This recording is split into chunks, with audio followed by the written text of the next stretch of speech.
সিলেটের অন্যতম পর্যটন কেন্দ্র সাদা পাথরের পাথর লুট নিয়ে সারা দেশেই চলছে আলোচনা সমালোচনা।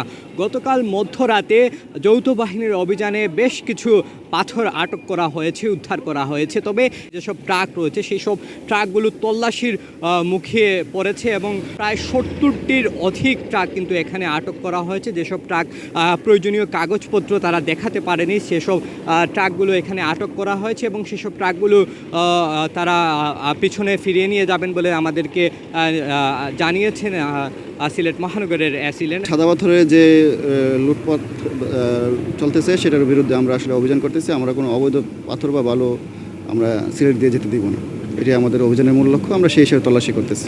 এখন পর্যন্ত আমরা 70+ গাড়ি পেয়েছি যাদের কোনো ধরনের অনুমোদন নাই।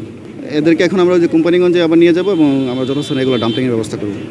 অধিকাংশ ট্রাকই কিন্তু এখানে পাথর বোঝাই করা রয়েছে। সেই সাথে আমরা আরেকটি বিষয় লক্ষ্য করেছি, এখানে সব ধরনের যানবাহনই আসলে সেনাবাহিনীর চেকপোস্টের আওতায় রয়েছে। তারা সব ধরনের যানবাহনে পুঙ্খানুপুঙ্খভাবে তারা পরীক্ষা নিরীক্ষা করছেন, কাগজ পরীক্ষা নিরীক্ষা করছেন এবং যেসব ট্রাক এখানে আসা যাওয়া করছে সব ট্রাকই তারা চেক করছেন। সেই সাথে আমাদেরকে অ্যাসিলেন্ট জানিয়েছেন এই পাথর উদ্ধার সম্ভব হচ্ছে না ততক্ষণ পর্যন্ত তাদের এই অভিযান চলবে বলে আমাদেরকে জানিয়েছেন। তো